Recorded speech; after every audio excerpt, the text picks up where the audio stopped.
And good evening, everyone. Richard Copperthwaite, a.k.a. Duke Forrest, hosting our Best Damn Sports Show in Franklin County tonight. Thank you for joining us, and very happy to have alongside Mr. Dave Handy.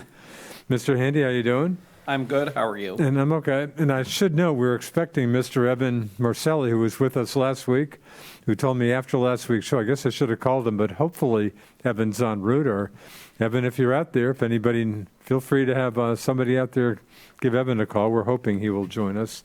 Nighthawk is taking the night off tonight, deservedly immersed in tax season with his lovely wife. Those guys are pretty crazed at this point. So again, Nighthawk taking a deserved night off. Boy, my Blue Devils, I think as we speak, I think they're just starting their game against Louisville. All Duke has to do to get into March Madness is win 5 straight games in 5 days. Their only chance is to win the ACC tournament, which will not happen. I don't think so. Not going to happen. I don't think nobody's ever won 5 games in 5 straight days. Did they? They did. They lost pretty good to North Carolina, didn't they? Oh God, that was pain. North Carolina killed them. That's usually a great game. I think you can accurately say the best rivalry in college basketball. A brutal game, terrible game. Yeah, Carolina looked like a pretty good team that night, but they need probably a few wins to get into the tournament too. But the Dukies killed Boston College yesterday in a first round game. They've got Louisville, I think, right now, just on ACC Network. But yeah, 5. Yeah, not going to happen. Stranger things have happened. Yeah, this would be pretty strange. Especially, well, they've got the talent for it. They just really underperformed all year, didn't they? The game that killed them was Louisville. They had won 4 straight games, and they played Louisville a couple weeks ago at Durham. Not that the Cameron Crazies are there, and it went into OT. That was a tough loss. And they lost the next game also in OT at Georgia Tech. Okay. And then they got killed by Carolina. So they were trending up. The loss to Louisville killed them. Anyway, boy, actually, maybe we should start with UVM though. Did you? I listened to a little bit of the hockey game. I didn't see it, but I know that they were gone. They're gone. Yeah, 5-3 to UMass Lowell. The game ended just about maybe 45 minutes ago at UMass Lowell. And the announcer, and I wish her well. I think it's UVM hockey's first female announcer. Right. And I think I saw one story on it, don't even know her name, and she wasn't telling me her name. Hey, tell me who you are. But I checked in driving back from Enosburg in the third period, and a couple times she mentioned how much time was left. That's fine, and what's going on in the game. And then late in the game, she gave me the score a couple times, 5-3. Who's winning? She had mentioned that UVM was down. I knew they were down by 2 goals, but I guess they were up 1-0 in the first period and 4 goals by UMass Lowell in the second period. But well, it sounds like they were undermanned all season. Sounds like it. And so the UVM basketball team lost too. The basketball, a bigger story. Yeah, at Patrick's Gym, boy, last Saturday. I didn't see. Did you catch any of that game? No, I didn't. But I didn't either. I just saw the I watched films. Saturday. I watched the golf for almost a whole afternoon. Is that right? I caught just about all of it Sunday. Saturday's golf was about as exciting a golf match as they've had all year. Spieth started off. Was he 2 strokes behind going into Saturday? I don't know. He was close. But he started off with a birdie, real crazy par save, and then a hole-in-one. Oh, right. I caught the and then he had a couple other misfortunes, and then he chipped in from a bunker. Yeah.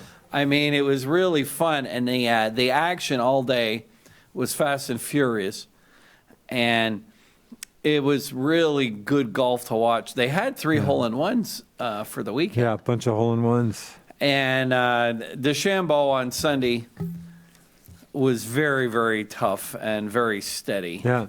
And but hey, pretty good effort by Lee Westwood, the veteran, 47-year-old Englishman. If I had my cap on, I'd tip it to Lee because I'll tell you what, that guy's killed us in the America's Cup, the Ryder's Cup. Yeah. And he didn't. He had one little blip on 16 where it was a par 5, and he hit a very poor chip shot, but all the rest of his shots were good. And on 18, he made DeChambeau make that putt, and that was no gimme. Boy, that was no gimme. I thought we might be heading for a playoff. Yeah, I thought so too. No, he was very tough. And very tough. Those guys really, those guys were working hard. It looked like the conditions were really hard, yeah, and the greens looked like they were like the floor here in the studio. 18, what a tough finishing hole. Yeah, par 4 with the pin placement with the lake corner. there. Yeah, good luck going for the pin. Yeah, you can't. No, Bay Hill was fun. Good golf. And now we got TPC's on deck. TPC is Players Championship tomorrow. Starts tomorrow. And of course, that's easy to take us back for the last year in the pandemic. Who could forget a year ago? They played the first round. Right. I guess there were fans there for the practice rounds, unmasked on, I guess, Tuesday or maybe Wednesday. Yeah. They started it on Thursday. I forget. Were there some? I think there were fans I guess there were fans, and they started on Friday only to bag it after they started, I think. Yeah, that's when everything all started to unravel. Yeah. And I just read before I came that Texas Rangers are going to allow full, I heard that same thing. Full allotment of fans in the stadium. Interesting. 40,000. So much for social distancing. Well, but I guess they're telling him they have to wear masks. You got to wear a mask. I assume they're still selling concessions. I assume if you're eating or drinking, you can take your mask off. Can.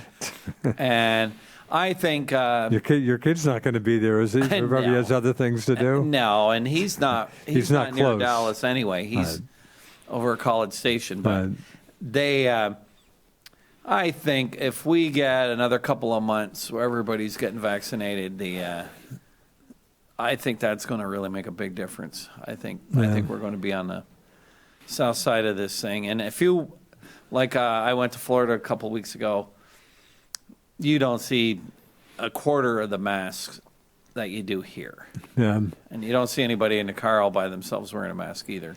So again, did you know on your Florida trip sounded like a great trip for you guys?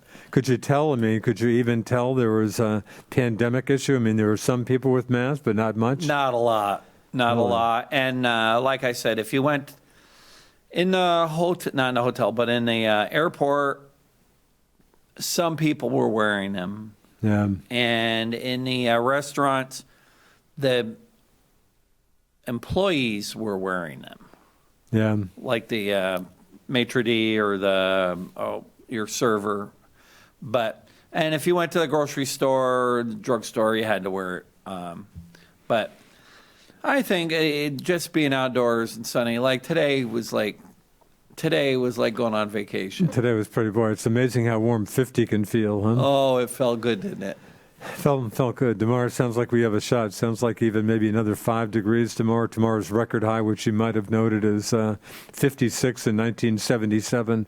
So we might knock off a record high tomorrow. Now, it seemed to me that just a few years ago, maybe about 9 or 10 years ago, we had a March where I remember it was in the 70s for about a week. Did you get to the New York courses open? Did you get some golf in March? That year, I don't remember. I don't remember, but I still had to work then. I didn't have the freedom of scheduling that I do now. No, right. But as a veteran weather observer, I'm always struck that March often seems to kind of fall apart more than I would think. Although it sounds like by this weekend it'll be back to we're back to kind of typical March late winter weather. But this isn't that unusual. Having a nice day in the middle of March that happens. Yeah. Anyway, but no, 50. It felt pretty good today to be outside. Yeah, I took a nice walk at the Bay Park. Actually, last couple of days. Guess where I walked the last 2 days. Not today, but the 2 days. You didn't walk to across the lake to the island. Made it out to Burton Island the last 2 days. Is there still much ice out there? Plenty of ice. And a couple of people said, "Did you feel safe?" I said, "I felt totally safe, especially as I see vehicles." You didn't driving. Drive your pickup truck out. No, I walked out from Kilcare. And it was funny. Actually, yesterday was a little better when it warmed up. Monday was a little tough because most of the snow had been blown off by wind. It was mostly hard ice. And just walking out, I had to take kind of short steps. I kept almost falling down, didn't fall down. But yesterday, with some nice sun and a slushy top, it was much better traction. So yesterday was much easier to walk out there. But I loved it. I was out there, took some pics. I got back to the mainland, so to speak, just before 6:30, and even at 6:30, looking out to the western horizon, there's still a little bit of orange on top. And, of course, which brings to mind Sunday, daylight savings time. So this Sunday, I suspect I'll end up at Kilcare, and I'll have some light till 7:30. Yeah, talk about a huge psychological boost for really myself anyway. I think a lot of people. Now, as long as we're on golf, I went and got a text the other day from Swimmer. Yeah. They've redone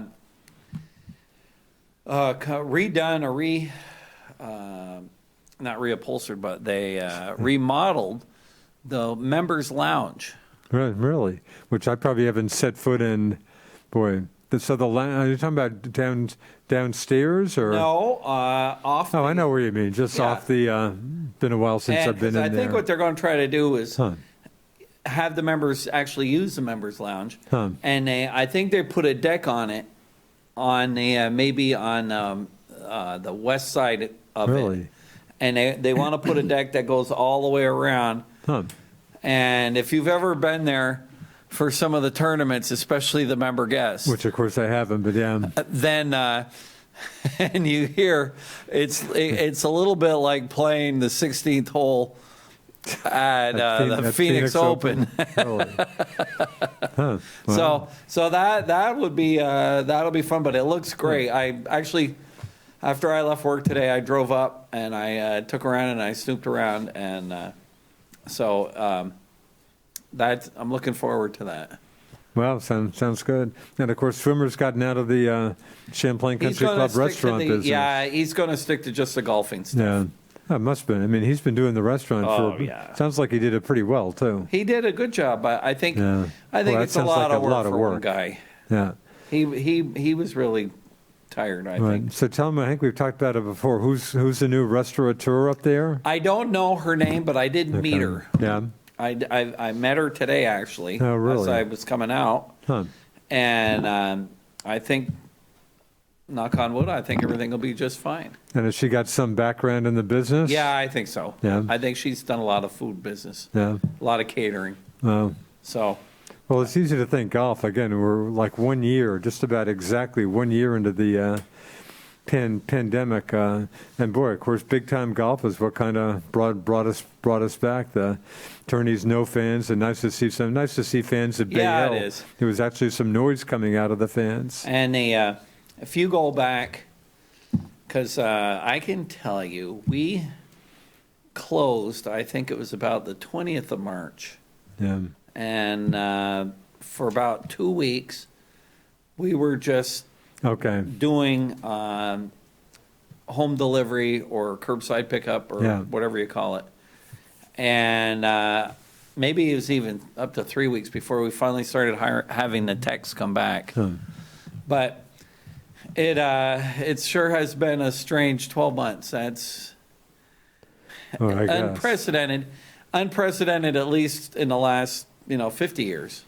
Yeah, if not 100. I mean, it sounds like Spanish flu was the closest thing to what we've been dealing with here, huh? Yeah, and but yeah, pretty wild. And I've talked to folks. I sound a little cavalier towards it, but I'm really not. Yeah. And I've talked to enough people that have had it or know somebody who's had it, and you don't want it. Not fun. No, you're really sick. Yeah. And it's nasty. And I guess one of the concerns is this lingering effects, even when you seemingly get better and stuff, you're not necessarily... Yeah, I think it takes a long time to get rid of. I think it's like Lyme disease that way. Boy, Lyme disease. I've got some good friends who have been dealing with Lyme disease. Another thing that sounds like not a good thing to deal with. If you don't have to get it. Yeah. But anyway, no, today was the first day that felt like spring. We actually, Carrie and I were talking. We actually have had, I think, a pretty good, decent winter in terms of the weather was cold enough to keep the snow, Yeah. but it wasn't so bitter cold that you never could go out and enjoy it. Yeah. And I did a lot of cross-country skiing. She did a lot of snowshoeing, and people, we had the kids slide on our front lawn. You know, winter is fun as long as it's not 50 below zero. Yeah, I agree. It was a decent, after a very warm start. Yeah. We had a couple months that were pretty solid. Yeah, I finally got back to Montgomery with my kid and his mother one time, just cross-country skiing. Rolf Anderson, who's folks in Montgomery know Rolf well. He's been a key guy with the Green Mountain Club Long Trail, and it's got a great trail network, and he didn't even charge anybody up there this year, but we had some great skis, just spectacular terrain up there. Deep snow, J Peak off to the side, just a beautiful place. So it was good to get back into some cross-country skiing. No, it was a decent winter, and of course, who knows? We could still get another big dump. You don't know. Yeah, we certainly could, but again, we should be away. You know, I'd like to think no more below zero temps. Sounds like next week, you know, maybe teens, maybe some single digits, but we pretty much, actually, the stretch we had recently, that was actually some pretty cold weather for March. But yeah, hopefully we're away from bitter cold. But now, yeah, not a bad winter. If our friend Nighthawk were here today, what would he talk about? He'd probably talk about the NFL deadline for tagging franchise players, which just passed. Just passed yesterday. As in yesterday. And you guys, so the gents did tag Leonard Williams, Mr. Williams, as you were expecting, or weren't sure. Or? Well, I think with Leonard Williams, I think they really want to get a deal done with him, but they couldn't afford to let him be loose. And the other thing with NFL stuff for all the junkies was they settled on the salary cap today, $182 million. Huh. And so what you've got today, you had a lot of guys get cut.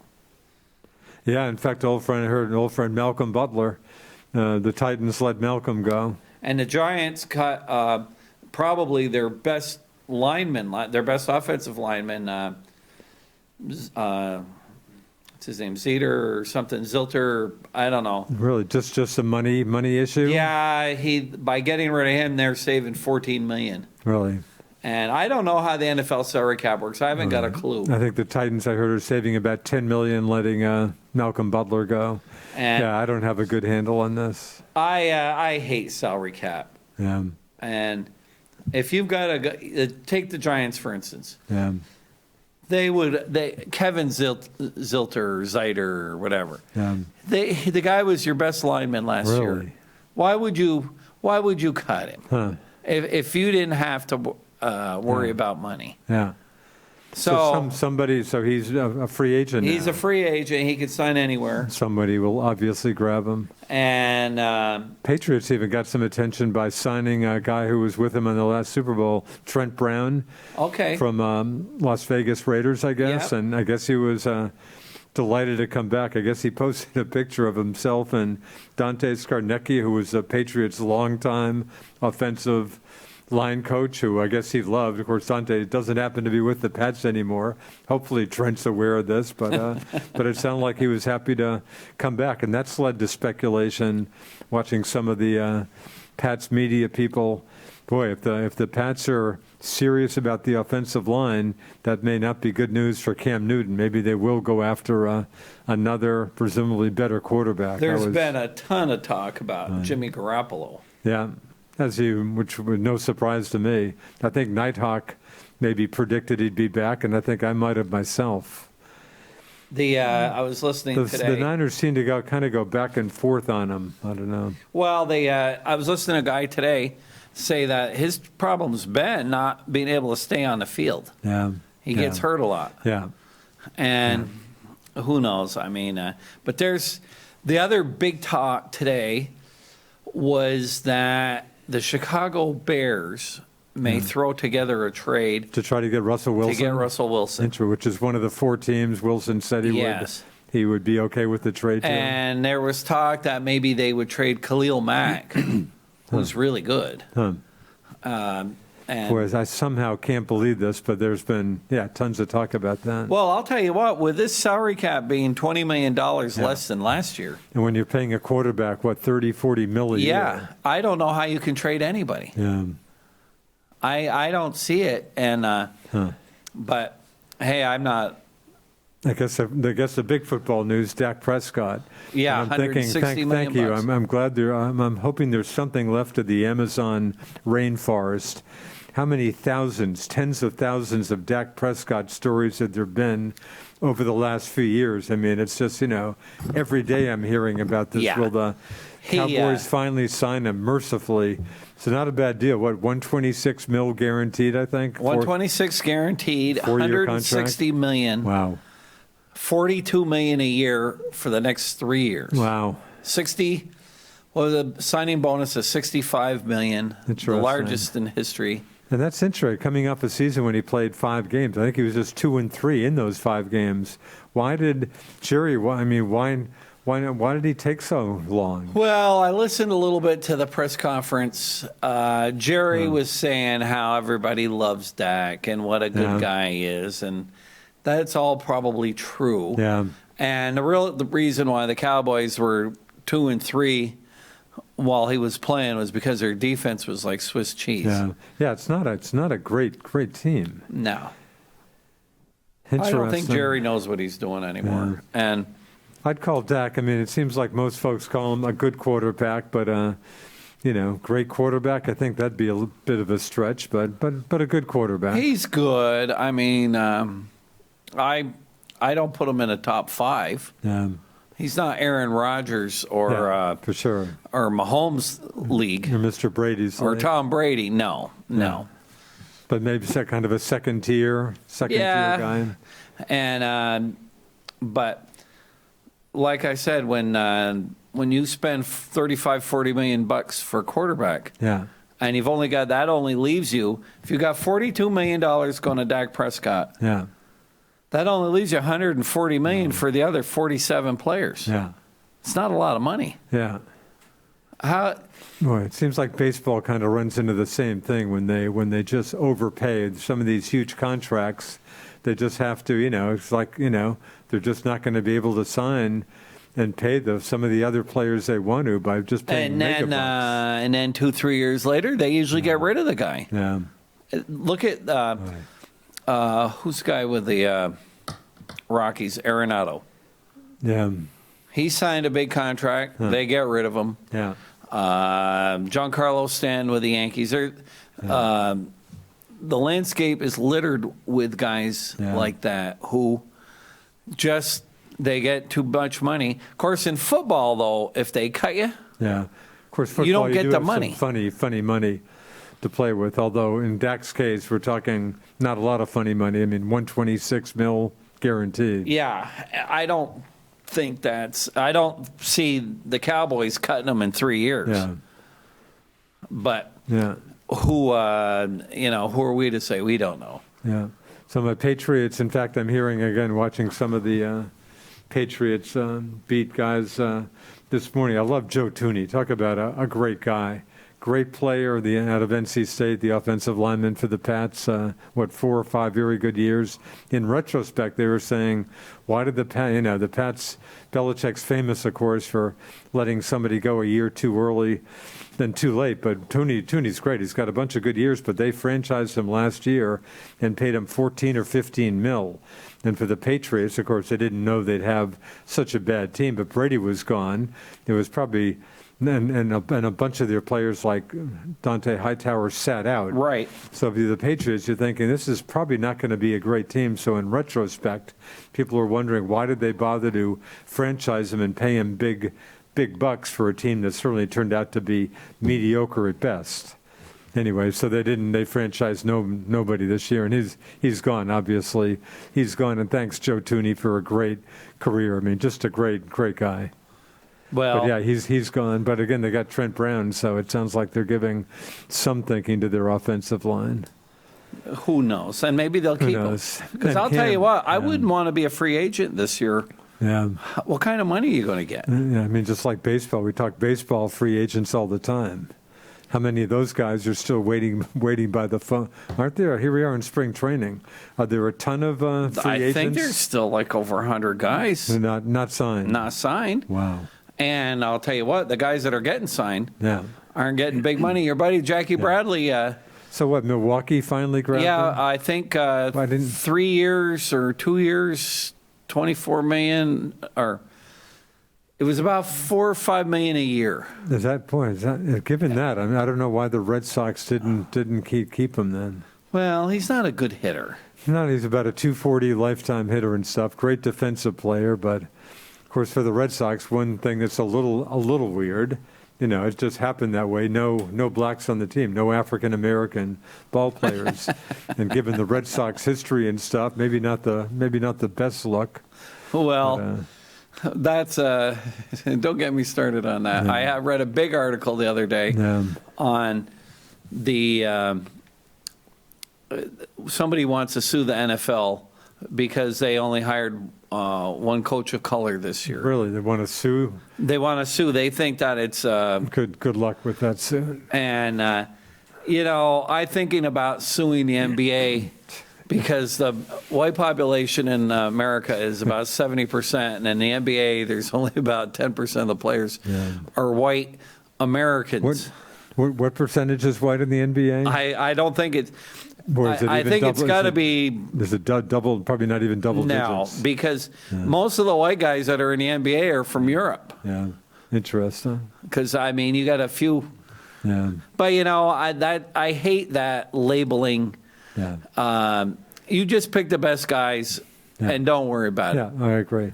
No, but the Red Sox, it's not like Verdugo looks like a very good outfielder, but it's not like they have a lot of superstars out there. No. So if I was able to get Bradley for $5 million a year, I think I would have brought him back. But I think the guy that's running the Red Sox is doing a whole reset. Yeah, I think so. And again, I think we're talking. It sounds like a 500 team sounds about right. And Alex Cora. No offense to Ron Renicky. What a fun season to deal with last year. Oh, he had a tough time. Hey, Ron, we'll give you 1 year. Come on in. Good luck. But Cora, I'm hearing, especially with folks like Rafael Devers, loves Cora. I think he had a horrible start last year, especially in the weird, pandemic shortened season. But Cora, I think a lot of folks. I suspect, most of the team is just so happy to have him around. So I think we're talking not a bad team. When you think about it, the difference between a $20 million a year guy and a $2 million a year guy is this much. Yeah. And if you get enough guys that are hungry, you can still have a pretty good team without having a bunch of superstars. Look at Tampa every year. Right. How do they do it? Milwaukee has a good team. They've been in the playoffs almost every year. Yeah. They're in the bottom quarter for payroll all the time. Yeah. Now, there's another guy that didn't get a contract still out there, Ryan Braun. Huh. He had a big contract, of course. Remember, then he got picked up for steroids. Yeah, he definitely steroids. Nailed him a while back. But there's what's his story? He's out there. He's out there. He's out there. You can get him. Really? And Cespedes, former Red Sox, former Met. Yeah. I don't see the teams picking up these guys. Interesting. And so who knows? Now, I have read a lot of stuff about my Yankees. That's been mostly good, though. We lost. Oh boy, we lost the anchor in our bullpen. I think the most reliable, steady guy. Yeah. That's a real loss. He doesn't need Tommy John. He's got bone chips. So bone chips. And so not Tommy John. I think they did the surgery today. And he will be. Will you see him later until June or July? Oh, really? Well, that's not that terrible. 3 months. Okay. Yeah, minimum. that's a hit though. That's huge. Yeah. But a couple of the other guys they've picked up have really looked good. Of course, spring training. Everybody's fighting for first place in spring training. Are you paying attention to the Yanks in spring training? Just reading about them? Corey Kluber. Yeah. Supposedly looks just like he did when he was at his peak. No, that'd be nice for you guys. And this other guy they picked up from Pittsburgh that Nighthawk knew about, Talon, he looks really good. So it looks like they got some starting pitching, and they got plenty of arms. And the other guy that looks like he might make the Yankees is Jay Bruce, who's a guy the Yankees have been trying to get for a long time. They need a couple of left-handed hitters, and he can play first. He can play outfield, and he's having a really, really good spring with the Yankees. I think they're going to end up keeping him. Yeah. And the rest of the team, and there's a lot of talk about Judge and Stanton, who this last winter spent a lot of time working on their flexibility instead of strength, and trying to keep them on the field. Yeah. And Stanton especially. What percentage of the games since the Yankees gave him the mega contract? Last year, even 50%? Is he even no way? Last year he played. I think he played 14 games. 14 out of 60. But he had a hell of a good playoff. He had 6 or 7 home runs. Did have a good playoff. And he had, in the 14 games he played, and he hit 300 with like 6 home runs or something. Yeah. When he's played, he's been really good. Yeah. And then, of course, the year before he didn't play much. Yeah. No, he's been a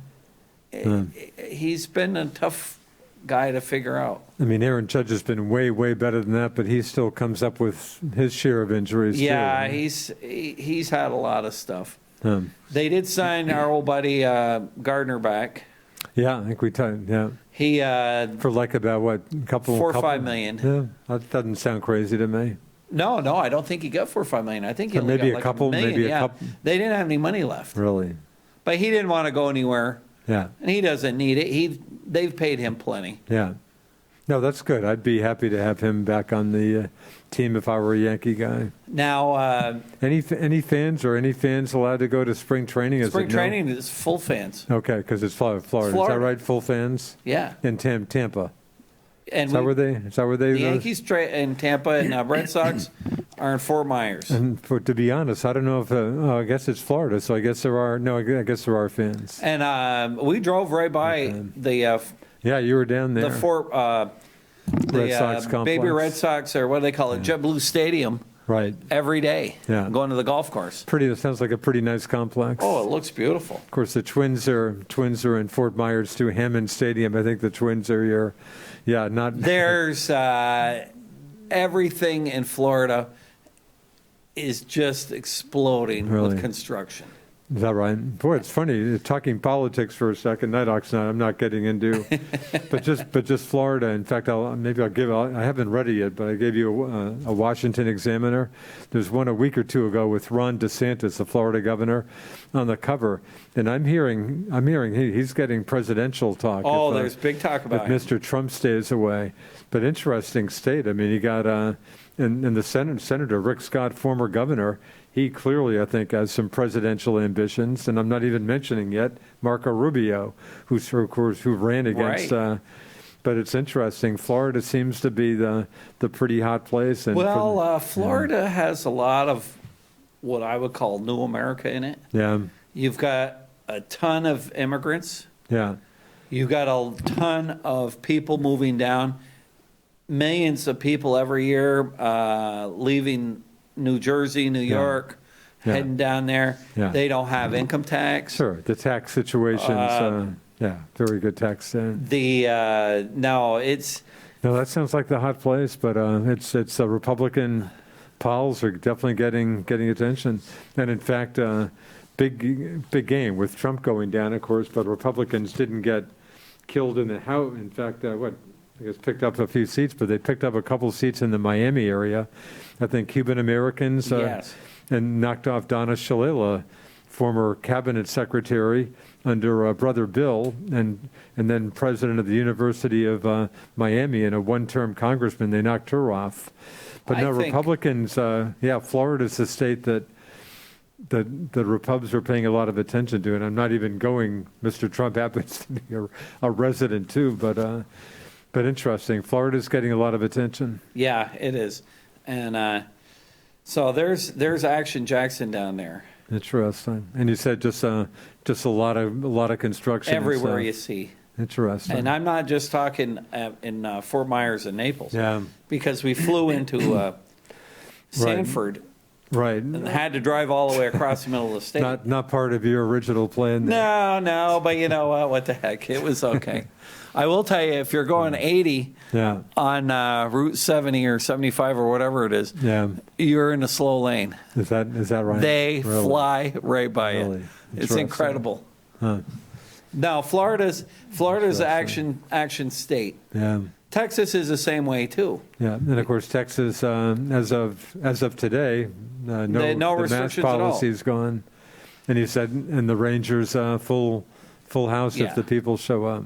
No, interesting. I don't know if it's because they're warm weather places and it's. Yeah, I suspect that helps.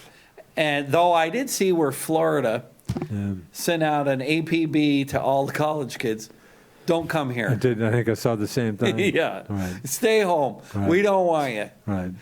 And that's go spring break somewhere else. Right. That's probably the last thing they need. I hate to tell that to the good folks at Panama City Beach and all the motels and bars there, but yeah, just for the state in general, I could see where that's probably the last thing they need. Thousands of college kids showing up. Will be the last surge. Yeah. I think that'll be the last gasp for that. Yeah. I'm really hoping because as people keep getting vaccinated and of course all of the we talked about longer daylight, warmer temps and stuff, and that people have had it. Yeah. The chain will get broken and it'll just die off, which would be a great thing. Yeah, sure. Like I said, I can't wait for my trip in a few weeks heading south, and I think I'm in good shape, as I mentioned. I think I'm in good shape to personally attend the RBC Heritage. Oh, I think you'll be able to go. In fact, I'm a little concerned. I should be getting my golf ticket any day now. My member guest partner is playing the RBC, not playing the as in like the pro Harbor Town. He's playing that golf course. Oh, really? The week after the tournament. Oh, really? Cool. And I said, if you also go down there, I said, if you get there a little bit early, there's a tennis tournament there too. Well, of course, the big tennis tournament, if you're talking about the one that actually moved to Charleston 20 years ago. Oh, okay. So I think we're talking the same tourney because it was in Hilton Head for years. Oh, okay. I think I caught it on the last year in Hilton Head, and I think my good friends Bob and Ruth Cronin were there, and thanks Cronin. I think they gave me lodging for a night. But it was funny because I caught, I think, the last year there. I didn't know it was the last year at the time. I get back up here, and I would punch up the island packet as paper in Hilton Head. And I happened to punch it up one day with the news, tennis tourney moving to Charleston. I think I called up one of the reporters and said, what? And I guess what happened, for two big events not far away from each other, pretty much at the same time, it was just getting a little too much. I think Hilton Head is the smallest venue on the PGA Tour anyway. I'm sure it is. So no surprise, maybe 30,000 people on the island. So just two big events was too much. So they moved to Charleston, and I've caught, I think, every year. They bagged it last year. I've caught every year, and this year I will not catch it. I'll probably catch some on TV. I'm spending one night in Charleston, southbound. But the tennis tourney's happening. It was a Family Circle Cup for years and years. Now the Volvo Car Open. Okay. And they're having it, but I got the word, not surprising, no fans. So I won't be personally catching any tennis, but I'll catch golf in Hilton Head. That'll be nice. Can't wait. It's time. Now let's see what other. So let's just go back talking about golf in Florida, back to TPC. But as we talk about so many, trying to predict a winner. Hey, there's so many good golfers. But I just went the top, and then the TPC gets 49 out of the top 50, and I think the one who they're not getting is Brooks Koepka, unless he's higher than that, who's got a knee. I guess his left knee was coming along, although he was hurt. He was his neck seemed to be an issue, but I guess his right knee is an issue, so he withdrew. But the field at TPC is unbelievable. Yeah. I mean, it's the best field in any tourney, the so-called fifth major. Plus, you win. If you win, don't you get like a 5-year exemption on a tour or 10-year or something? Could well be. And there's a lot of. And guess how much money? Guess if you win TPC, guess what the paycheck is for the winner? Was it 10 million or? No, I mean, I'm talking about just the winner. Just the winner? Purse is 15 mil. Oh, okay, the winner's probably what, 2 million? Good guess. 2.7 mil for the winner. Wow. And the purse is 15 mil. But it's unreal. Here are the top 20. I guess this is world rankings. I looked at the top 100 in the tournament. But just talk about, there's so many good golfers. Number 20, Joaquin Niemann, who's very good. He's won tournaments, Tommy Fleetwood, great golfer who's yet to win on the PGA Tour, but very good golfer. Sungjae Im. All these guys are good. Matthew Fitzpatrick, a Brit, very good golfer. Patrick Reed, Captain America's 16. 15, my man Paul Casey. I love Paul Casey.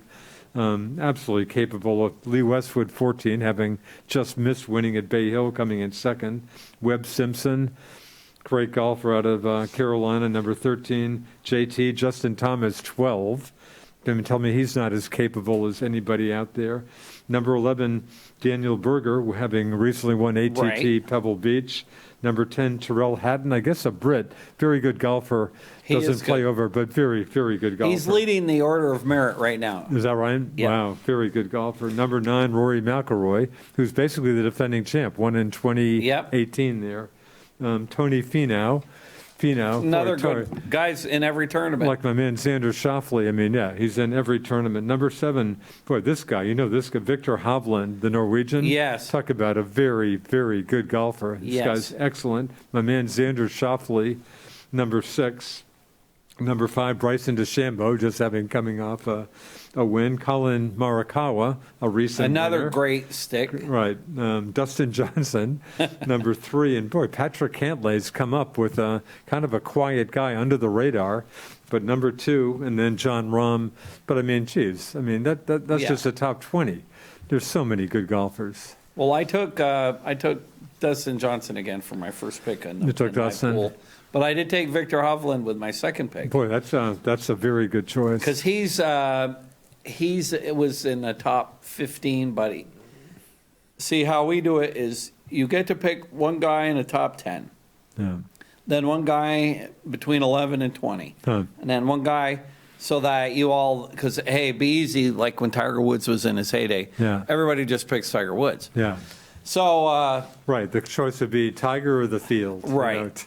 And so anyway, I took that Hovland. He's been in every tournament. He's good. I like this guy. Yeah. And I think I mentioned him a couple weeks ago when he missed whatever tournament. I lose track of the tournaments, but he missed about a 2-foot putt. I think I mentioned that, which cost him, oh my God, maybe $300,000 or something. I think that would have given him second place, maybe outright instead of a tie for second or something. I freak out. I hate short putts, but thinking of that, you're putting a $300,000 putt or something. If you think like that, you couldn't make him. You'd be paralyzed. Really, but no, he's good. I like this guy. Well, what I like about him, did you see? It was a couple weeks ago. I think it was the tournament down in the middle of Florida that was supposed to be the replacement for the one in Mexico. They moved it from Mexico City. Yeah. Right, Bradenton, the concession club. Great looking course. He had one hole. Yeah. He played it like I did. He had like an 8 or a 9. And you're thinking, oh my God, the guy's done. He ended up coming in 3rd or 4th that tournament. Right, it was on number 9. Yeah, he totally, I think he had an 8. But now he got back into it. No, you got to give those guys credit. They're good. Yeah. Now Rory had a bad hole. Didn't Rory hit a couple in a row in the water? Yeah, he did. He pulled a tin cup on that. I like Rory a lot. I saw, in fact, I flipped on Golf Channel last night. They're just hitting TPC very heavily. But Rory's a pretty candid guy. Whoever was one of the Golf Channel guys interviewing him, but he's a pretty candid guy, just saying, I've got some issues with my swing, but I'm very high on Rory. Yeah, Rory's a good guy, and he's good. He's very good. And it's been fun having Spieth get back in. Yeah, good to see Jordan get back. He's an exciting player. Yeah. He couldn't make a putt Sunday to save his life. And of course Saturday he had the hole-in-one. I think he had a 64 Saturday. Yeah. Yeah. It's hard to go low 2 days in a row. Yeah. I should note, Hey, I can talk to this guy. Lucky me to have Mr. Dave Handy's company, but folks out there, feel free to check in. Love to hear from you. 528-5315. Alan, that's a correct number, right, Trust? 528-5315. Love to hear from you. Now, the other thing, there was other little bit of news, is that on one of the holes, they told DeChambeau they're putting in a local rule. It's out of bounds. In fact, I read about it. In fact, it's on 18, right after the famous He can't Island play 18 Green. from 9 or something. Right. He was talking about, boy, maybe if I hit it over on, 9 fairway, and right, they invoked a local rule saying, no, can't do that. I read about that this morning, I think. I got a lot of Bryson. Unreal. I actually talked about Bryson. I saw one of my good docs, Tom, Dr. Tom Down, Dr. I probably see him on the golf course 3 times a week. Okay. But good guy. I think I drive his staff a little crazy. I had one of my regular appointments with the good Dr. Tom this week. We get talking politics, I know golf exactly and which stuff. way he votes. And his staff, hey, Doc, come on, you got other people to see, but I love talking to him. But we were talking just, Bryson DeChambeau and just the players beating up courses. And he kind of suggested, boy, maybe they should go the Scotland. He said, you ever play golf in Scotland? I said, nope. I said, hey, if you don't hit it on the fairway in Scotland, good luck. Take another ball out of your bag. So maybe that's the way. Although DeChambeau, of course, doesn't seem to bother him. He's been hey, hitting the I'll ball kill out the of the ball. rough. If I'm in the rough, I'm just hitting a wedge for my second shot. What's the big deal? He's just strong. But you know what? He's got a short game, too. He's not just a gorilla. No, again, the last putt. I mean, that last, wasn't that like a 8, 9, 10 footer or so? Whatever it was, he could have missed it. Right. Absolutely. He made a clutch putt to avoid the playoff with Westwood. But no, and he was very emotional. He loves Arnie. Did you catch the post? I didn't, but I had known that he had talked to Arnie. I guess right before Arnie died, Yes. he got a letter from Arnie. Just Arnie, what a great guy. As I've said on the show before, pros probably wouldn't be crazy to tell him to pay 5% of their earnings to Arnie's favorite charity. I mean, talk about the key guy in making golf, getting it on its way to being such a popular sport. When Arnie, what a great guy. Arnie was first playing, yeah. I think Jack Nicklaus cashed his first check. It was like $12 for coming in 32nd or something. Think about that. Right. What do you think? I mean, Arnie's winning again in the 50s, winning it, and of course he ended up winning 7 majors, no PGAs, which is so strange. But what do you think in the 50s? What do you think these guys were getting for winning a major? I mean, not even 6-figure. I mean, maybe I don't even think it was 10,000. Maybe even 10,000 back then. I don't think it was that much. Wow, unreal. Because of Arnie, actually, Arnie took over the PGA. And that's when they started getting the purses up a lot more. Yeah. Kind of like what happened when Tiger came in and the purses came up some more.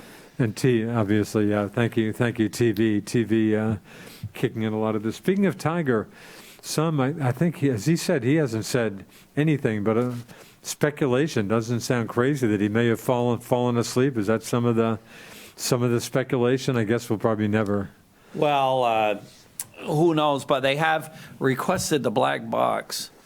I read where they said there were no skid marks. Right, I read that too. So it makes you think he didn't touch the brakes. Right. Now, And of course, he almost got into, sounds like he was running late in a bad mood for starting. He almost hit somebody in the parking lot getting out of his, hotel? Yeah, I think not giving him the benefit of the doubt. Yeah. If you saw the interview with him that Sunday. Which I did. Sounded he pretty looked shaky. terrible. Yeah. He looked bad. Yeah. So it would not be unreasonable to infer that maybe he was still on some of these drugs and he just zoned out. Yeah. Now, one of the other... And he supposedly said he had no memory of the accident or something? Well, of course, when you get rolled over and the car rolls over 42 times, chances are pretty good you've had a concussion. Yeah. Yeah. But other than that, to look at his side, to be more sympathetic, he could have dropped his phone.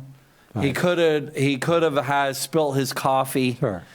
all of a sudden, and you go down, and the next thing you know, boom, you're off the road. Sure. So nobody will really know. Yeah. And he's had nothing. I know the only public statements I saw from Tiger was when the golf tourney that was happening after his. I guess it was at Bradenton, the concession club, but again, some of the players. All the guys all wore red and black, And he said, "Hey, thanks, that meant a lot." That's the only comments I've seen from him, in fact. So he's still in the hospital, presumably, maybe there for quite a while, huh? I think so, but when they put a lot of pins in your legs, that's not good. No. Again, I'd quickly say I never ever thought he'd win another major, and of course he won the Masters and stuff. But boy, hard to picture. He looked like he was on the ropes anyway. Yeah. Hard to picture anything resembling a comeback. I hope he can get to the point where he can play some golf. But, geez, I think it's. Well, I think over. You sell your soul. Yeah. To become good. All you got to do is look at Koepka. Yeah. Look at DeChambeau. All right.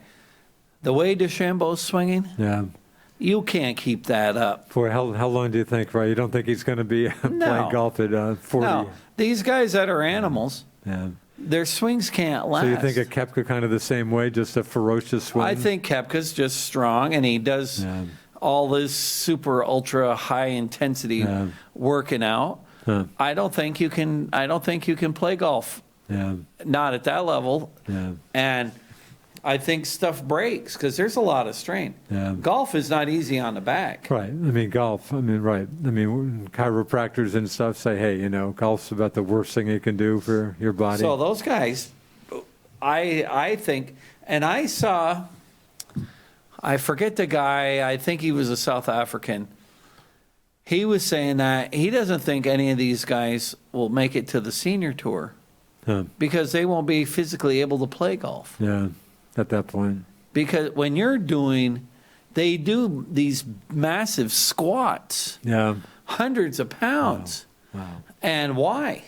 For that extra yardage, the human body wasn't meant to do that. Yeah. And if you look at the guys that have longevity, hey, look at Westwood. He looks like he's been on the Champlain Country Club member guest diet. He hasn't looked like he's lost too much weight, but he still can play golf. He can still play golf. But boy, how few folks like Westwood are there? I mean, he jumps out at you because he's just not a lean guy. Just about all these guys just are so lean and stuff. Oh, they're all the young guys are all muscled right up. They're all gym rats. Yeah. I mentioned the top 20 at TPC in rankings. Phil comes in at number 100. But First time he's been out of the top 100 since 1993. Wow. Is that right? Interesting. Boy, Phil, reading, I think, Golf Digest, hasn't had the best track record at TPC, but in his last 8 starts on this season on the PGA Tour, 8 starts, 4 missed cuts, best showing at T44, tied for 44. And just the story mentioned, of course, he won his first 2 starts on the Champions Tour.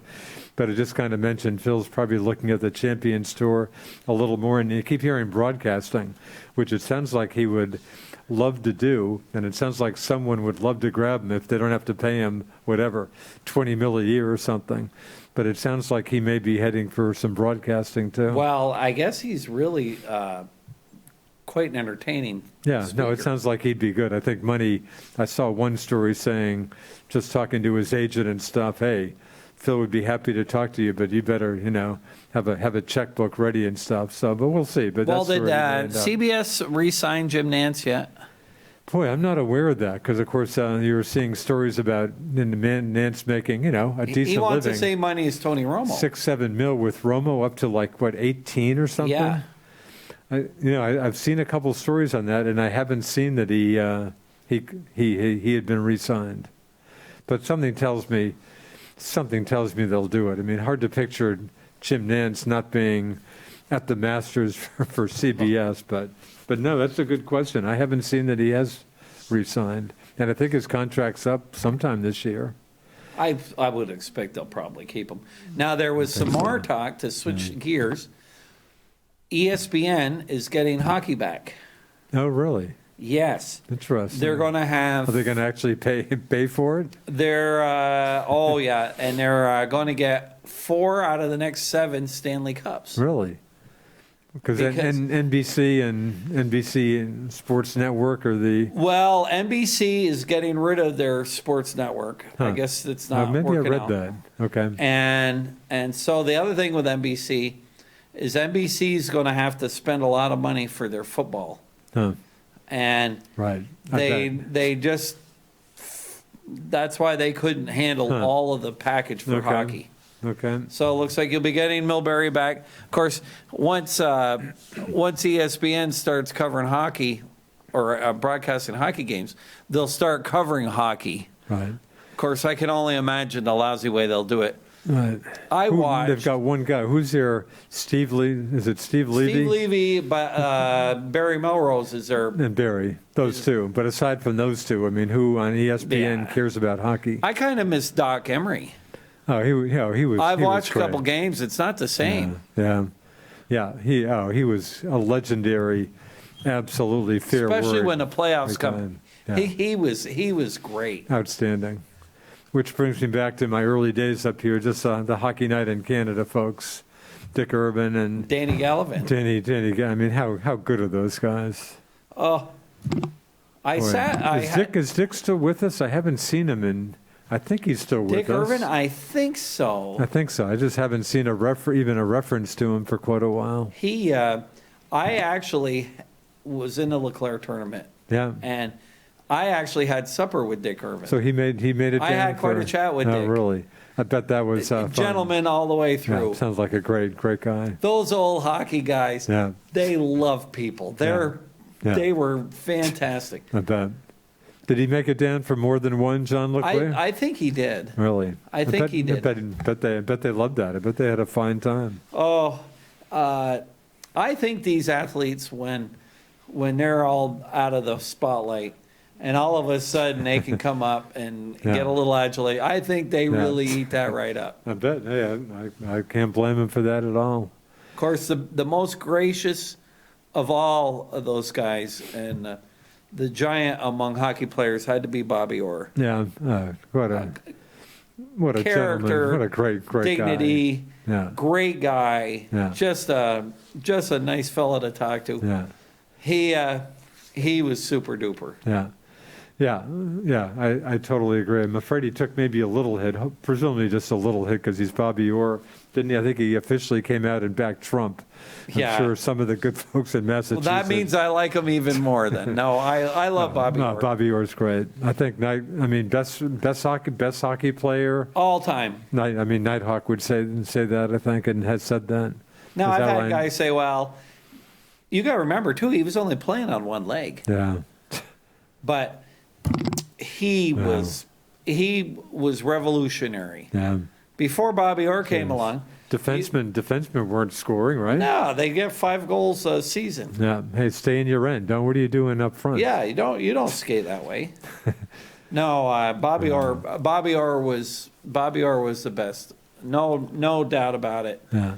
Great skilled player. Yeah. Perry Sound, Ontario. But yeah, I see stuff. I see him interviewed once in a while, but he does seem like just such a wicked, just gentleman. I mean, just a tremendous guy. And think his agent really screwed him over. Oh yeah, the horrible year. I mean, right? He's at the end of his career and stuff, and he doesn't reach agreement with Alan Eagleson, right? Yeah, well, he you know what happened? Did log some jail time. He's claiming that Bobby Orr went to the Blackhawks, right? Yeah, you know what happened? Eagleson, the Bruins offered him a piece of the team. Wow. Oh, is that right? I forgot that. The Bruins offered Bobby Orr to be part owner of the team. Wow. And Eagleson never told him. So just never told them. Okay. And just claimed, and the Blackhawks are giving you a much better deal. You're getting more money from Chicago. Wow. Unreal. And this Eagleson, I'll give you a little story. Unreal. When we were doing the LeClaire thing, we had to pick up the guys, because I always had a big Yukon XL, and so they would say, hey, can you go to the airport and pick up? I'm sure you hated that assignment. Oh, no, I loved it. I ate it right up. I'm kidding. So we had to pick up some of the old flyers at the airport. Wow. And one year we got Dave Schultz, Dave the Hammer. Wow. So after the tournament's over and they're heading back to Burlington, he, all the young guys were all going down to Rasputin's or somewhere. And he goes, I don't want to go there. And so he and I, and actually your ex-mayor Marty, we took him to the Chicken Bone. Really? And so and we did anybody know who he was when you walked in? No. And nobody would have. So we were in a Chicken Bone, and that's great. What a conversation we had. Wow. But he said if he was in the same room with Alan Eagleson, he would kill him. He would have clocked him. Because what Eagleson was doing was he was like agent for almost all the players. Right, is that right? And back then there was no free agent. So kind of the Scott Burris of back then. He had them all. Plus he was did the Canada versus the USSR. Remember all that? He was putting all that stuff on. Wow. But what Eagleson was doing was double dealing. His players with the teams. Wow. Because back then, the players would get paid. They were like in slots. So if you're the Flyers and the best player, let's say, is Bobby Clark. All right. Well, let's say Bobby Clark is getting $150,000 a year. Yeah. Well, the next guy might have been Rick McLeish. And let's say he was getting 100. Well, what Eagleson was doing is he would tell the Flyers, say, hey, look, I can get you McLeish for $80,000. You give me 20. Wow. And that's what he was doing. Really? So a guy like Schultz, who should have maybe got 75,000. Yeah. And the guy would say, hey, look, 75 for you. I'm paying McLeish only 80. So he got 40. Wow. And he did that to everybody. Plus, he absconded. And this was for years he got away with this? For years. Really? And then what he did worse than that was he squandered all the NHL Players Association retirement money. Wow. Schultz told me that all he gets for retirement, and he played a lot of games. Yeah. Played for, I think he might have played for 10, 12, 14 seasons. Sounds right. $600-700 a month. God, is that right? That's it. Wow. So I bet he would have killed. So these guys really got screwed, but that's what he did to Bobby Orr too. Because Bobby Orr, can you imagine owning, let's say, 10% of the Bruins? I guess I forgot that. So he didn't tell Bobby. He didn't tell Bobby Orr that he could have owned 10% of the Bruins. Wow, that's unbelievable. Wow, what an evil guy. I'm glad. He had absolutely ended up in jail, right? Yeah, and they took him and they kicked him out of the Hockey Hall of Fame. Good. That's funny. The one Hall of Fame I've been to, Sports Hall of Fame, Hockey Hall of Fame. One night it was a Via Rail strike. I'm going back 30 years maybe. Had a choice of, I said, I'll go to Montreal. Might as well half price rail tickets. My choice was a Gaspé, which would have been great, but there were just trains like every other day out of Montreal, or Toronto. I'll go to Toronto. Caught a Blue Jays game, stayed at a motel or hotel right next to the ballpark, and caught the Hockey Hall of Fame. I've always wanted to go to the Gaspé. Yeah, boy, it sounds like a great place. When you go, we went to Nova Scotia for our honeymoon. Boy, talk about one of my biggest. I've got plenty of embarrassments in life, but right up there as a coastal Massachusetts guy, I grew up literally on the Atlantic Ocean. I've never been to Atlantic Canada, which sounds like a place I would love. Well, when we were there, now I don't know, I haven't been there. It's been 35 years. Oh, you're doing better than me. But when we went there, it was like the world had stopped, and it was still in the 1800s. Really? Is that right? Just going back in time? There wasn't anything, and Nova Scotia was just great. Wow. Yeah, I bet. And the people The people are the most decent, nicest folks you've ever met. Yeah. And when you would walk in a crosswalk, the cars would stop to let you go. Not like in Montreal where they go faster to hit you. or Boston or New York. I mean, really. And the speed limit there, I believe, was 62. Really? And you know what? There was nobody going 63. 100 km. Yeah, they're all going 62. Really? And it was really, and Halifax is just a beautiful city. Wow. We went to Yarmouth, and we actually took the ferry. Wow. We stayed. I was going to ask you, did you take the ferry from Portland? From Bar Harbor. From Bar Harbor. Okay. We stayed in the blue. Was it the Blue Nose? The Blue Nose. Really?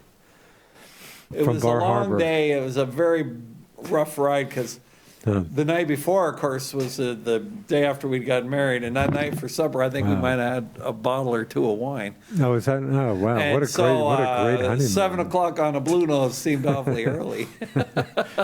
That's funny. So, how long were you in Atlantic Canada? Just for 6 or 7 days. So a week or so. Yeah.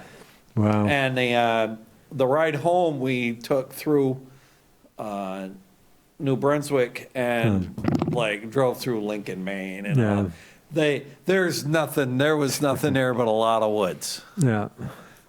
It was a long ride home. I'm glad you met. I'm not an official bucket list guy, but I would like to think I'd get to Atlanta. It sounds like my kind of Cabot Trail. That whole area sounds fantastic. Yeah. And it does kind of sound like going back in time a bit. But I've always had a thing for Gaspé. Don't ask me why. Yeah. You like to go see the whales and all that crap. Yeah.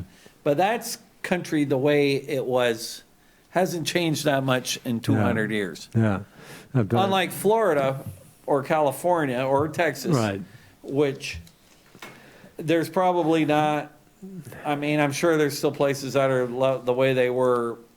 But I mean, harder to find by the day. Hey, I'll tell you what, when you're around Fort Myers and Naples, everything is under construction. And what is under construction? They clear the woods out with these big, massive tree cutters, and the signs are on there, and they say land for sale. And that 10 or 20 years from now, when you go back, they'll all be gone. Yeah. No, that's my line on Florida is I'm glad it's there, but in fact, I don't think I'd want to live in Florida. Yeah, I think I'd be much more apt to live in my kind of college in the Carolinas or someplace like that. But I'm glad it's there. I will tell you that, considering that it's only a 2.5-hour flight out of Plattsburgh, and you go from winter to 80-degree weather. Yeah, I hear you. It's not that hard a job to go away for a week or two, though. Yeah. And again, sorry, that flight went to Sanford. No, but the flight, I mean, your original... Oh, the flight that we should have taken was Punta Gorda. Punta Gorda, near Charlotte. And because Punta Gorda is right near Fort Myers, it's not very far away. So just, I mean, within an hour, or maybe not even... Yeah. See, Allegiant flies all these secondary airports. Right. And now, Fort Myers Airport is a big one. Okay, so this is Allegiant going to places like Sanford and stuff. Yes. I used to do that with People's Express. It's going out to kind of right. Wouldn't go to San Fran. Would go to Oakland or right. And not that I flew to L.A., but Ontario I think is okay. Right, but wow, interesting. And like the airport in Punta Gorda, was all under construction. All right. Everything there is growing so fast. Yeah. My old radio colleague and boss man, Kenny Rodman, it was maybe one of the last times I saw Kenny, who we lost within the last year. Yeah, grew up in Lauderdale, but last time I saw him, I spent some time over in Punta Gorda with him. My cousin Danny has a place in Punta Gorda. No, really? Wow. Well, so hockey, you pay no attention. I mean, all I know is that my... I was having a chat with my big Canadians fan, my Dan Senna that works for us. Yeah. And earlier when the season started, he said, we're going to go to the parade up in Montreal. I said, well... The parade for winning the Stanley Cup. For winning the Stanley Cup. I said, not only can you have the day off, I said, I'll go with you. And Nighthawk was he was pretty optimistic about the season. But he said we were just talking about it today, they aren't doing much, Canadians. Was he happy they fired Claude, or no big deal to him? I don't think it's made much difference. Canadians, that has to be, without a doubt, we've talked about this before, that has to be the highest pressure job in the United States or in Canada. Any sporting job anywhere, playing, coaching, or managing, the Montreal Canadiens, it's a no-win job. Got to be right up there. And of course, their last Stanley Cup, going back a few years, 1993. Well, they got to have a francophone. Who's the general manager? You got to have a francophone who's the coach. You're eliminating 90% of the candidates. Plus, I'm sure they do the same thing with players. And of course, the money situation for all the Canadian teams, that doesn't help them. No, I haven't even heard an exchange rate. I assume it's still about 75 cents. I think it's 75, 80 cents. Yeah, it's been pretty stable. And speaking of the border, what do you think? Will the border? Do you think we'll get it open again later this year? I think it's a mess up there. Right. Yeah, I as I've told you, I end my day typically with CTV, Montreal TV News, 11:30 to midnight. Yeah, it's been tough times. Well, the real problem has been, and if anybody wants to have socialized medicine, all I got to do is look at Montreal and look up there, because of course my daughter-in-law is from outside Montreal, South Shore. Yeah. The problem was that their hospitals were already full. Yeah. My daughter's dad needed some electrical work on his heart. It was out of rhythm. Yeah. He had to wait 8 months to get in, to get that done. Yeah. And this was before the pandemic hit. Is that right? 8 months. 8 months. Because there are stories, obviously, you'd know this way better than me, of folks who had the resources, had the buckos, would come down here. Absolutely. Just to take that weight out, get that weight out of the way. We were having lunch the other day, and a fella that we know very well who goes up to Canada regularly, he handles agricultural stuff, fell and broke his leg. And broke it bad. He was in the hallway. This was just this year, this winter. Yeah. He was in the hallway for 2 days. For 2 days? For 2 days, and finally he called home with a badly broken leg. And he called home, and they sent an ambulance from down here to go pick him up, and they fixed him down to Burlington. So really, but that's how bad their medical system is. So you've got obviously with daughter-in-law, you got a pretty good feel for that. Yes, and of course, if you're up there and you have somebody come to your house after 8 o'clock, the police come. The police come? The police come. You can't have. It's like living. North Korea, the people in North Korea have more freedom right now than the people in Quebec. Really? I'm sorry. Why the police? Because you got to have social distance. You can't have people over. Really? My poor daughter-in-law has only seen her parents in person. Yeah. Only once since this thing hit. And how'd she pull that off? Well, she took the 2 boys. Yeah. And she went there, and she had to stay for 2 weeks. Okay. And they call and check your cell phone every day to make sure you're there. Is that right? You talk about Big Brother and 1984 tactics. That's what they're living with up there. It's just awful. I'll listen to CJD, the great Montreal AM station, info station, part every day, and they've had some of their hosts have had some just horror show stories about just pandemic stuff. Awful. So, so what do you think? Do you think the border will even reopen? I think once we all get vaccinated, I think.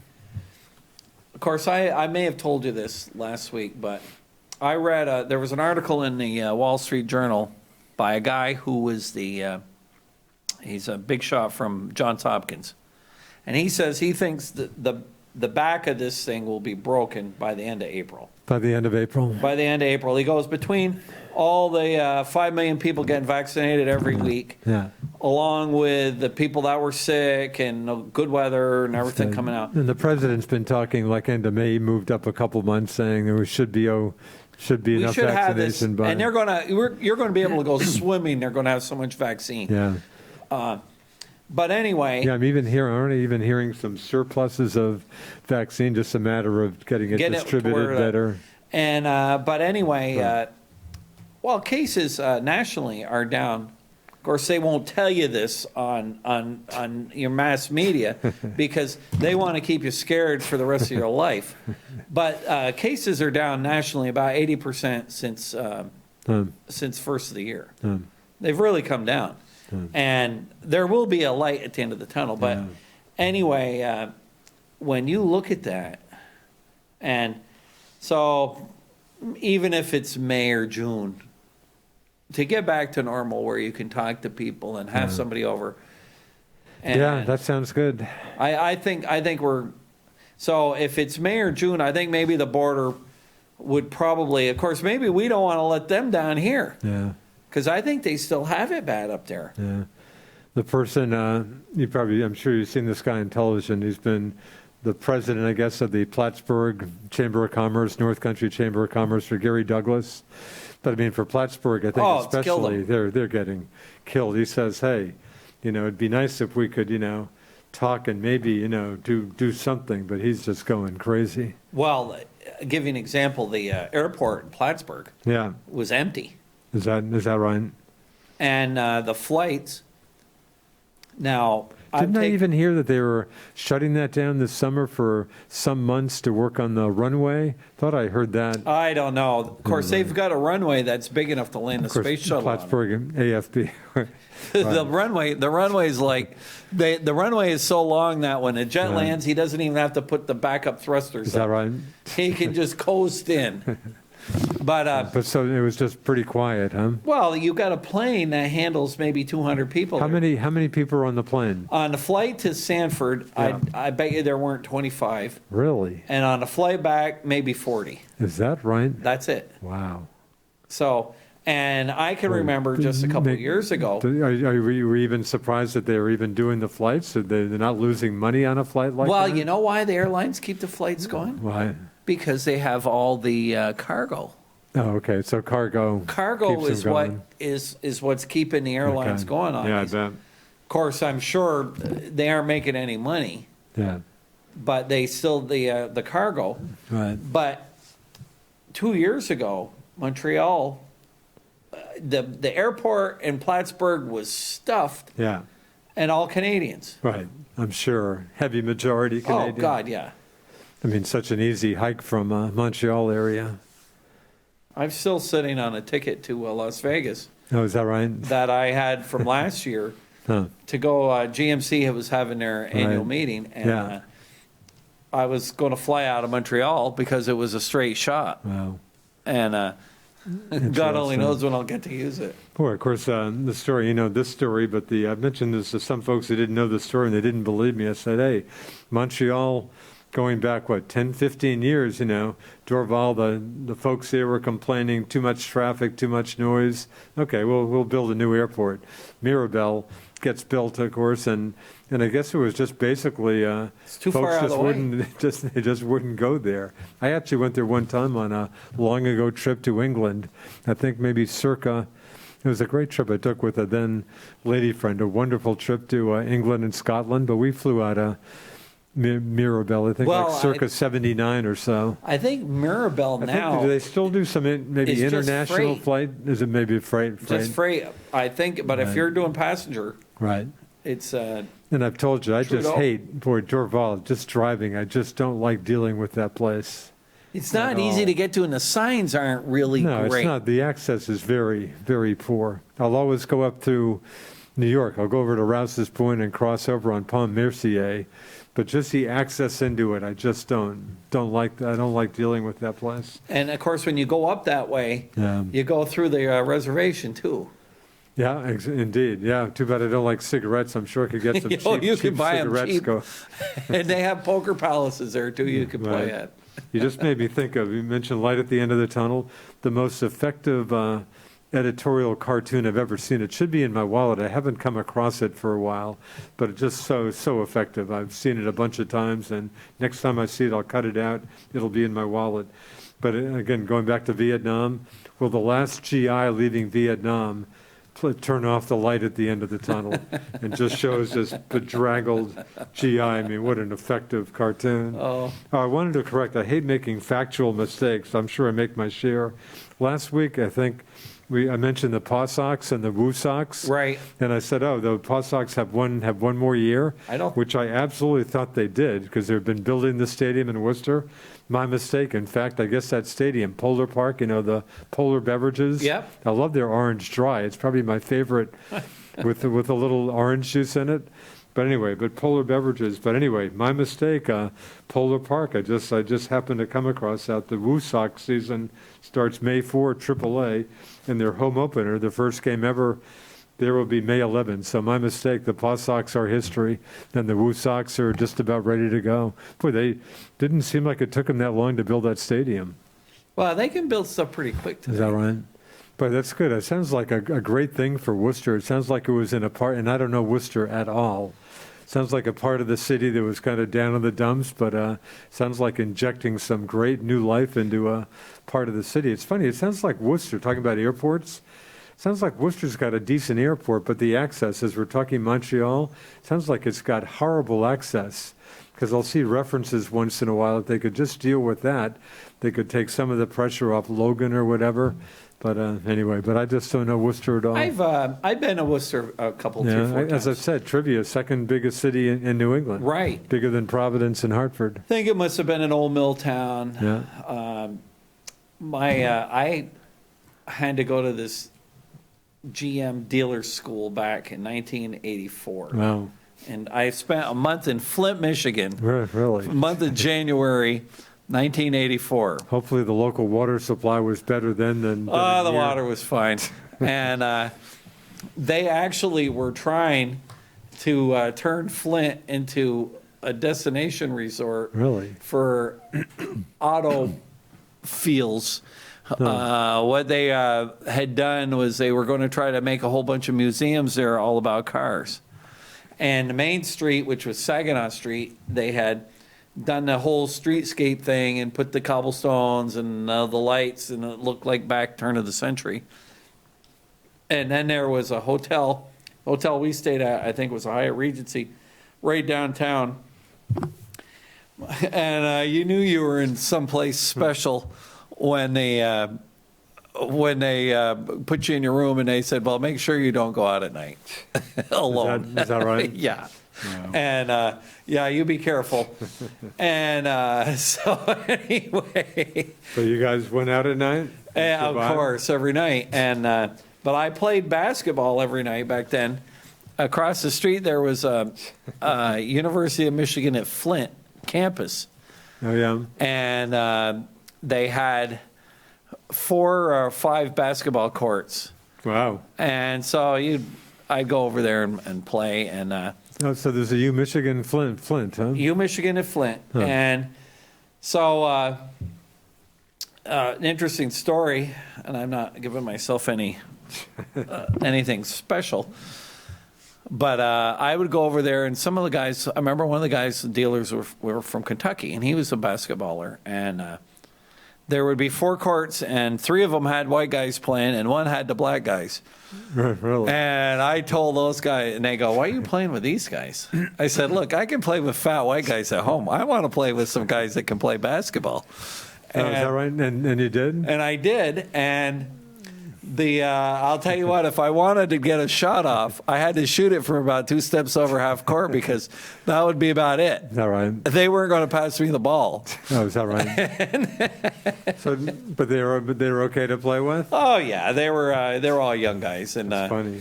And but Flint was beautiful, and it was cold and damp, yeah, and every day seemed like it was like 10 below zero. And it was just, of course, you're near the Great Lakes, so the air was a lot moister. Yeah. Oh, it was just terrible. Yeah. So anyway, and I met a buddy there, the only other guy who's from New England, and he was an Oldsmobile dealer from Worcester. Really? And we got to be good pals, and he was my member guest partner for many years. Oh, that's cool. He lives in Florida now, anyway, so that's how come I went to Worcester. I've been to Worcester 3-4 times. Well, you're ahead of me. Speaking of Michigan, just a quick March Madness note. Boy, the Big Ten. Usually the ACC's the top dogs. ACC, Florida State and Virginia, decent teams like 15, 16, but Big Ten is, of course, boy, Gonzaga was actually, as I think about... They're number one, right? No, number one, undefeated. BYU was actually ahead by like 12 points at the half last night or the night before, but the Zags eventually got it going. Undefeated, legit number one. Yeah, forget Cinderella. These guys are very good. Well, Baylor's supposed to be pretty good too, aren't they? Baylor's good. Baylor's good. They've been number two, but boy, Michigan, University of Michigan, Iowa, Ohio State, and Illinois. We're talking 4 Big Ten teams that are top 10 teams. You know what and Selection Sunday is this Sunday. I was thinking that our friend was going to be here who liked the Celtics. Yeah. So I spent a little more time reading about basketball in the last couple of days. Oh, yeah. Big trade, the Nets picked up Blake's. They did get Blake Griffin. Blake Griffin. That boy, the Nets, watch out for these guys. The Nets are supposed to be pretty good. Kyrie's just so toxic, but it looks like no, the Nets might give the Lakers out west some. They might be the team in the East. And, Celtics playing a little better. I just think the Celtics strike me as a second-tier team at this point. Yeah, I don't think they're... A couple of very good players, but yeah, some March Madness. Will you pay some attention to March Madness? Yeah, my buddies that I used to play basketball with, we always get a pool. Yeah, and they pull the names out of a hat, and you get to pick. The first guy gets to pick first, and then the 10th guy. Yeah. So I used to always take Duke. I took Duke. Sorry, you won't have that option this year. Well, don't pick him this year. Well, it all started. I picked in the year that not Battier, but Christian Laettner hit the turnaround jumper to win that, and maybe the most famous shot in basketball history. That was I was in Winter Haven, Florida, then watching the Red Sox and in a motel room and going crazy when it looked like they were going to lose the game. I was in Winter Haven, Florida. They were good. 1 minute left. Wow. Boy, has it gone by already? Yeah, great job. And we've only talked politics for about 10 minutes. Yeah, so we did okay. We did all right. But I'll watch it. I'll watch it a little bit. I'll watch it. And it's too bad. I could probably get tickets because Buick's a big sponsor for NCAA. Really? Because that's what I did last year when we saw UVM play, or 2 years ago. Speaking of which, I should mention a quick UVM. Anthony Lamb, Free Press, had signed a two-way contract with the Rockies, but sounds like he might get a little playing time. He played pretty well in that D League. He had G League, whatever it is. Yeah. So kudos to Anthony Lamb, but yeah, boy, the Hoopster Catamounts, tough loss. So there, Hartford goes on to play UMBC in the America East Championship. That's going to do it. Dave, great job. Thank you. Mr. Dave Handy, great company.